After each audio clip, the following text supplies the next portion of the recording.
Weslin Ward adjusted the collar of his pressure-regulated jumpsuit as he stepped into the auditorium of the Xelari Institute for Interstellar Integration.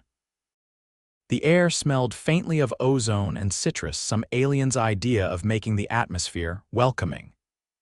He scanned the seats, all filled with students of every imaginable form. Gelatinous blobs with translator nodes embedded in their goo, upright crystalline beings radiating faint pulses of color, and a few others that seemed to defy physics entirely. Out of the nearly 200 cadets, only 4 were human. Weslin was the only male among them. At the front stood Professor Xelari, a tall insectoid creature with 6 slim limbs and a torso that looked like it had been carved from chitin and wire. Xelari didn't use a podium.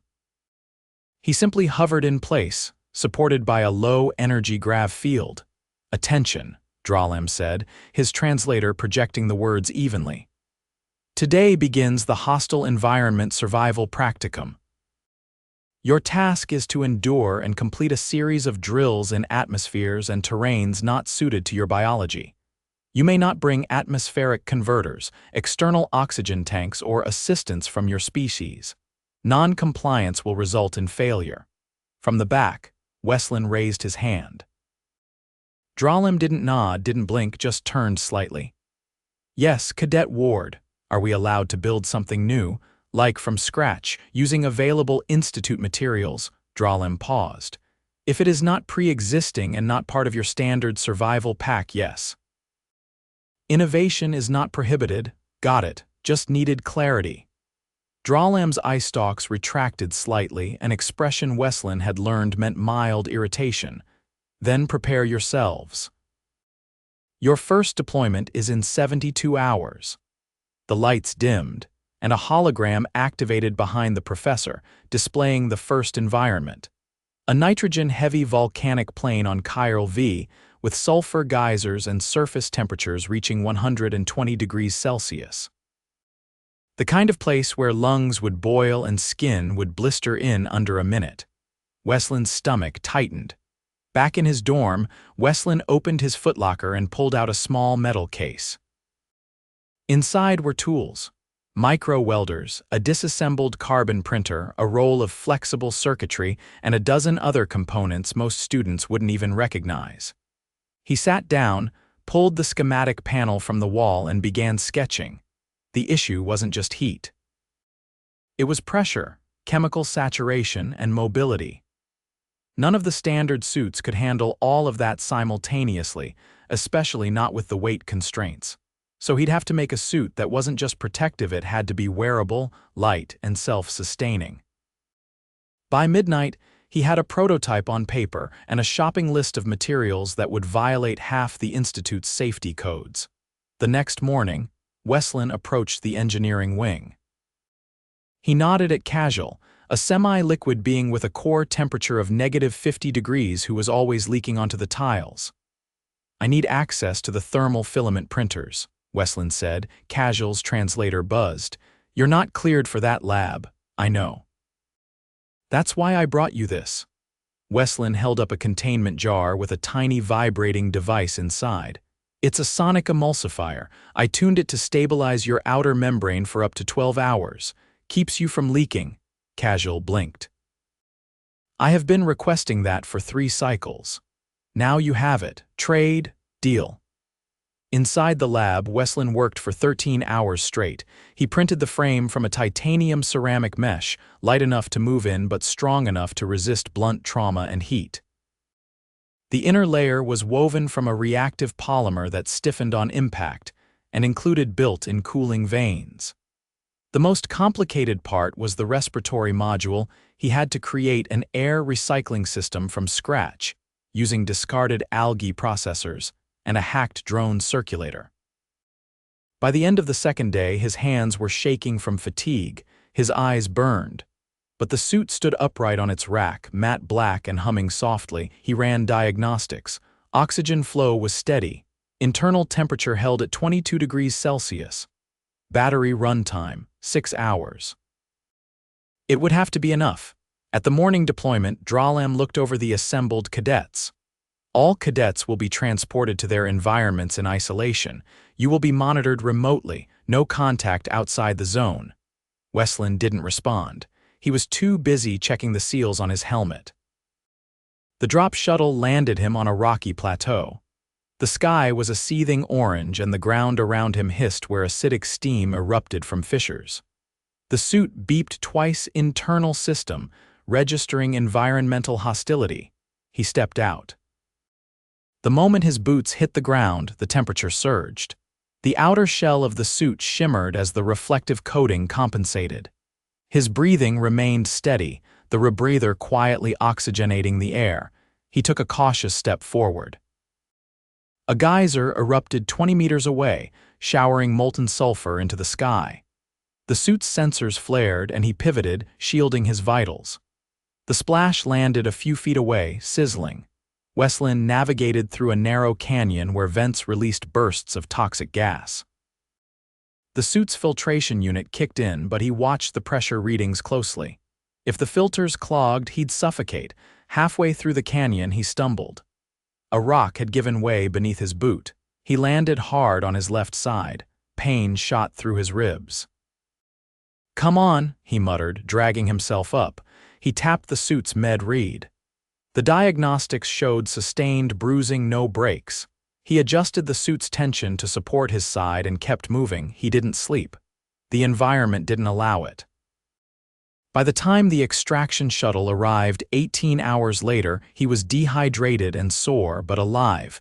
Back at the institute, the medics helped him out of the suit. As they removed the helmet, a crowd had already gathered. Most of his peers had failed the drill. A handful had been retrieved early with burns or respiratory trauma. Only 3 had completed it. Weslin was the only human. Professor Dralem approached the med bay while Weslin was getting his ribs wrapped. "You constructed this suit in under 3 days." "Yes," Weslin said, wincing as the bandage tightened. "I had to. The standard gear wouldn't cut it." Dralem studied the suit, now resting on a diagnostic table. "The filtration system is not standard military issue. It's algae-based. I modified one of the botany lab's processors." Dralem turned his eye stalks toward him. "You repurposed an oxygenating system designed for plant cultivation. Yeah, acceptable ingenuity, dangerous, but acceptable." Weslin leaned back on the cot. "Glad you approve. You will oversee the next drill. We will see if your design is replicable by your peers." Weslin blinked. "Wait, I'm not an instructor." Dralem ignored that. "Begin preparation." "You have 4 days." Back in the dorm that night, Weslin sat at his desk, staring at the dismantled components of his suit. There were modifications to be made. He'd nearly lost filtration in the canyon, and the cooling vanes had struggled during the geyser event. But the framework held. He pulled up a shared schematic on his tablet and began outlining simplified modules for his peers. If he could explain the principles, maybe a few could build something similar. The next morning, he walked into the lab and found 24 cadets already waiting. Among them were several alien species he hadn't spoken to before. One had no visible eyes, another hovered with the help of magnetic propulsion. They watched him silently as he pulled out the black frame of the prototype. "I'm not going to give you the suit," he said. "But I'll teach you how to make your own." A crystalline student raised a hand. "Why would you share that? You already passed." "Because the next environment's worse," Weslin said. "And I don't want to be the only one walking out of it." He activated the holoprojector and displayed the inner workings of the life support unit. The room leaned in as he began to explain not just what he'd built, but why he'd built it the way he had. No one interrupted. Not even Casual, who was leaking again. By the end of the day, half the group had started their own suits. Weslin looked around the lab, his hands still aching, ribs still sore, and thought, maybe for the first time, that he wasn't just surviving this institute. He was helping others do the same. The lab lights clicked on at local morning cycle, casting a bluish sheen over the polymer floor tiles. Weslin was already inside, hunched over a half-assembled pressure sleeve with a soldering wand balanced between his fingers like a scalpel. He hadn't gone back to his dorm after the lecture. He'd napped on the floor with his jacket as a pillow, and a diagnostics pad buzzing intermittently beside his head. Across the room, a six-limbed student named Xelari approached, carrying a bundle of translucent tubing that shimmered with internal fluid motion. Her gait was uneven, likely a result of the gravity differential between her homeworld and the Institute's standardized field. "You said we'd need arterial redundancy," she said, laying the tubes carefully on the table. "That's for species with internal pressure under 2 atmospheres, Weslin said without looking up. "You're above 3, right? 3.4, she said, clicking her mandibles as she spoke. "Then you'll need to reinforce the junctions with thermal filament. Otherwise, the pressure drops too fast when the external seal breaks, but the filament's brittle under vibration. Only if you skip the dampener layer. Use the aerogel compound from the sensor bay." "It's not listed for this use, but it works." Xelari tilted her head, then walked off without another word, already threading the tubes through her chassis frame. Weslin didn't watch her go. He was now sealing the microvalves into his second prototype shoulder port. By the second day of prep, the lab resembled a war zone. Components were scattered across every surface, and several cadets had taken to sleeping in shifts behind storage lockers or under benches. One had even rigged a hammock between 2 printer arms. Tools were passed hand to claw to pseudopod with the kind of silent urgency found in field hospitals. Weslin had just finished calibrating a temperature shunt when a voice behind him said, "You're going to burn out your circulator with that configuration." He turned to find Yell, one of the Institute's few methane breathers, peering at his design through a visor fogged with condensation. "You've got the coolant loop feeding back into the primary actuator. That's going to cause a pressure spike every time you flex." Weslin stepped back and squinted at the module. "You're right," he said, tapping the side of his head. "I rerouted it last night and forgot to adjust the regulator." "I restructured mine around a dual tank system," Yell said, unclipping a side panel from her own suit to reveal a small pressurized chamber filled with greenish gas. "Split the intake across 2 regulators. Redundancy plus smoother flow." "That's clean," Weslin said. "You mind if I copy that design?" Yell's eyes pulsed a pale yellow. "You taught me how to build the grounding mesh." "Consider us even." Around midday, a siren pulsed across the Institute's upper levels, a low, throbbing tone that signaled a containment drill. The lab doors hissed shut, and the ventilation systems shifted to emergency filtration. Weslin didn't move. "That's not a drill." Across the room, a stack of sealed canisters tipped over, hissing as coolant gas escaped into the air. A cadet lunged to shut the valve, but his grip slipped on the frost-covered metal. Weslin grabbed his helmet and slammed it into place. "Seal your suits," he shouted. "Right now." Those with completed rigs snapped their visors down and activated their filtration systems. Xelari tucked her lower limbs under herself and hissed something in her native tongue as she activated her internal airflow. The coolant gas was inert to most species, but it could cause hypoxic seizures in oxygen breathers. Already, one human cadet was coughing violently, her eyes bloodshot. Weslin dropped beside her and pulled a rebreather from his pack. "Breathe through this," he said, fitting the mask over her mouth. She struggled at first, but then her chest began to rise and fall evenly. The emergency shutters lifted 10 minutes later. By then, 2 more cadets had been stabilized, and one of the crystalline species had fractured a limb in the scramble to shut down a sparking console. Weslin stood slowly, shoulders tight. His undersuit was soaked in sweat. "You should go to medical," Yell said, pointing at the growing stain on his sleeve. He looked. His left arm was swelling just above the elbow, the skin an angry purple. He hadn't even noticed the impact when he jumped over the coolant spill. "I'll go after I finish routing the comms array," he muttered. Yell didn't argue, but she didn't leave either. 3 hours later, the med bay lights were too bright, and the antiseptic stung Weslin's nose worse than the wound. You dislocated the joint, then hyperextended it, the medic said, a gelatinous being named Sly who communicated via scent pulses and a small translation drone. You also tore several ligaments. Can't you just wrap it and give me something for the swelling? Sly gurgled disapprovingly. No, you'll need immobilization and regeneration gel, otherwise the joint will heal misaligned. I don't have time, you'll make time. You can still work, but only if you use the support brace. No exceptions. Weslin sighed and held out his arm. The brace hissed as it locked into place, microfilaments adjusting to the contour of his muscles. Back in the lab, he resumed work with one hand. Xelari had finished her suit entirely. Yell was now testing her dual tank system in a vacuum chamber. Others were progressing rapidly, but the stress was beginning to show. Voices rose more often. More components were dropped, steps retraced, schematics misread.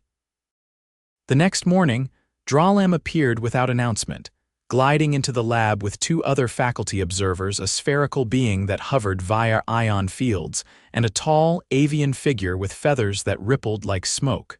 No one stopped working. Weslin approached anyway. "You're early," he said, voice raspier than usual from lack of sleep. "The evaluation begins now," Xelari said.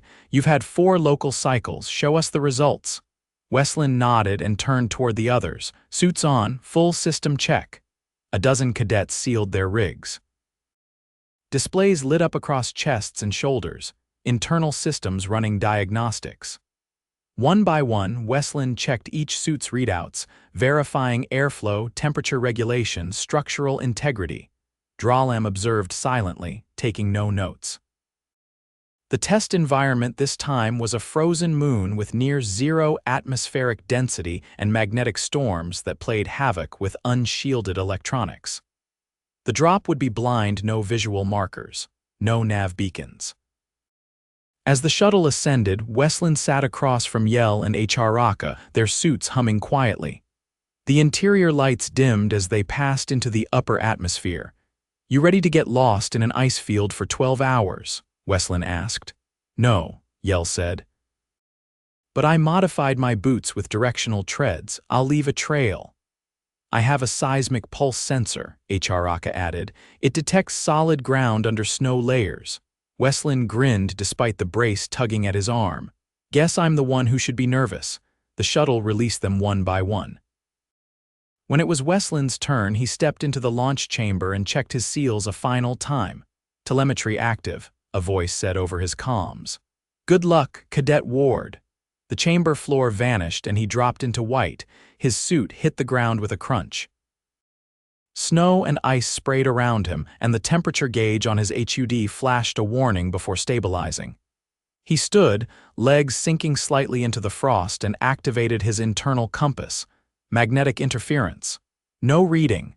"Figures," he muttered, then began to walk.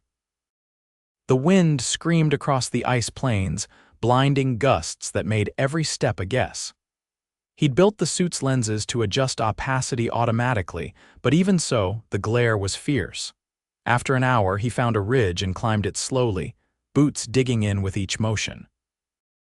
From the top, he saw nothing but white and broken stone, then a flicker movement. "Yell," he called over the comm. No reply. "Anyone read me?" The static buzzed. Then faintly Xelari's voice came through. "North of ridge, ice tunnel. Signal cut." Weslin adjusted his heading and began to descend. 200 meters later, he found the tunnel entrance, half buried under snow. He dug with his gloved hands, the cold biting even through the suit. Inside, it was darker, the snow-packed walls glowing faintly from bioluminescent traces. Xelari, a shape stirred ahead. She was pinned, one of her limbs trapped under collapsed ice. Her suit was intact, but the strain was obvious. Weslin knelt beside her. "I'm going to lift it. Brace yourself." He activated the suit's servo assist and heaved. The slab shifted.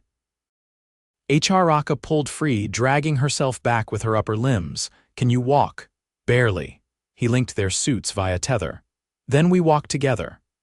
As they emerged into open air again, the storm began to die down. A beacon flared to the west extraction signal.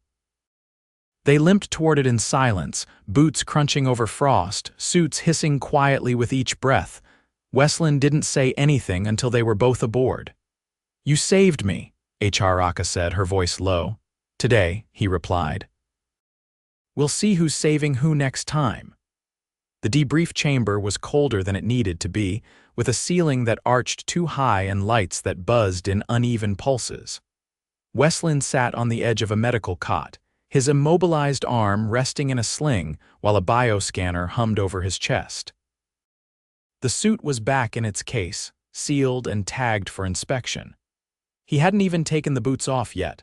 Across the room, Professor Dralam hovered near a console, claws tapping rhythmically as he reviewed the mission telemetry. Beside him stood the avian observer from earlier, now identified as Delegate Reek of the Talron Systems Union, feathered arms folded with a posture that suggested practiced skepticism. "You altered your suit's internal insulation mid-deployment," Reek said, eyes narrowed. "Explain." "I had to reroute power from the core battery to the limb servos," Weslin replied, jaw tight. "The ice tunnel was collapsing, I needed more torque. That bled heat, so I shifted to passive insulation using the lining from my emergency pack." "You cannibalized your backup gear, didn't plan to stand still long enough to freeze." The delegate made a low, whistling noise, which might have been disapproval or digestion.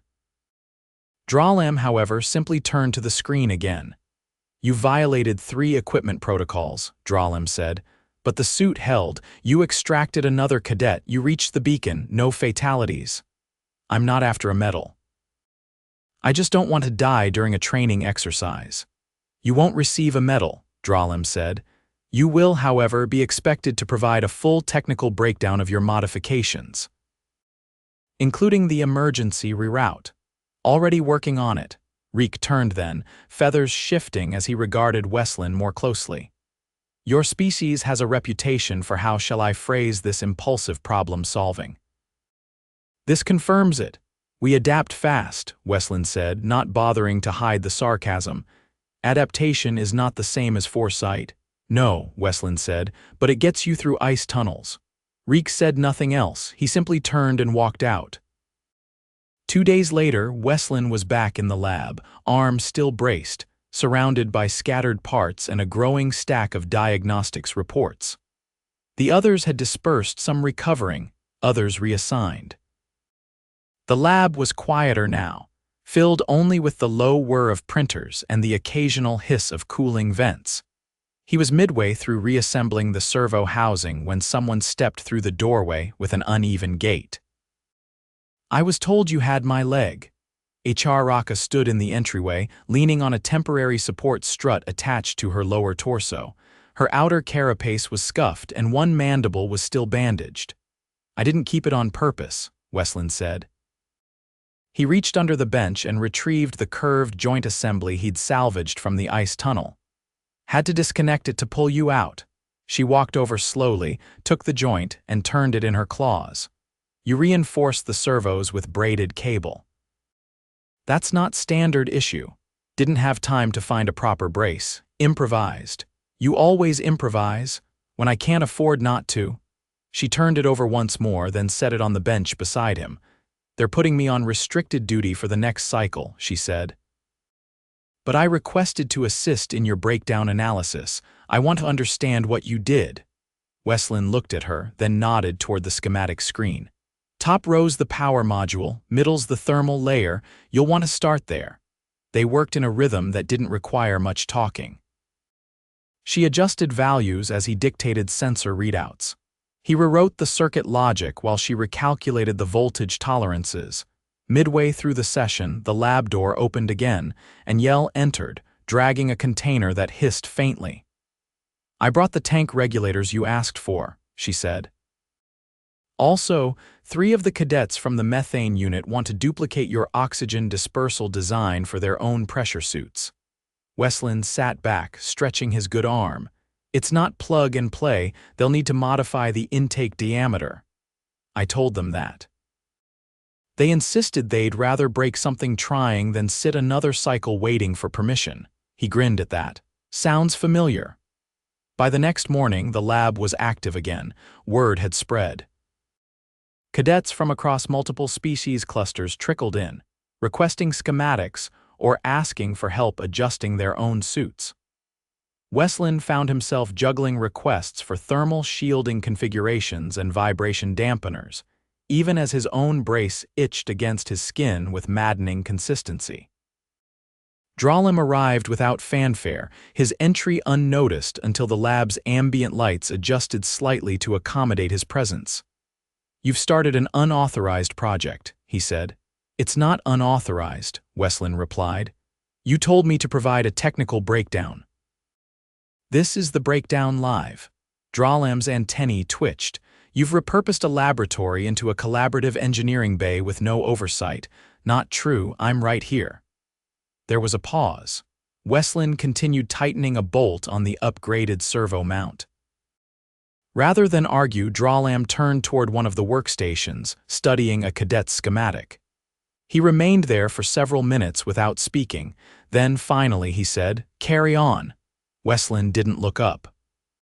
He simply nodded and said, "Already am." 3 days later, the last of the breakdown reports were submitted. The cadets disbanded naturally, drifting back to their own departments and schedules. The lab once again quieted, the tools were cleaned, the schematics archived.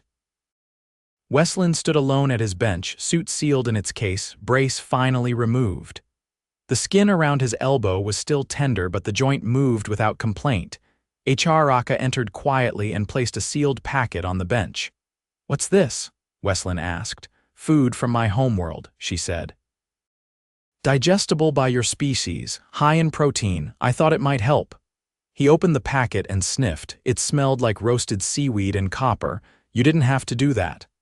"I wanted to. You made survival collaborative, that's rare." He took a bite. It crunched like baked clay but tasted surprisingly rich. "Thanks," he said. "Really?" She gave a curt nod and turned to leave. As she reached the door, she paused. "You'll be remembered here, Weslin Ward," she said. "Not for passing, for changing how others learn to."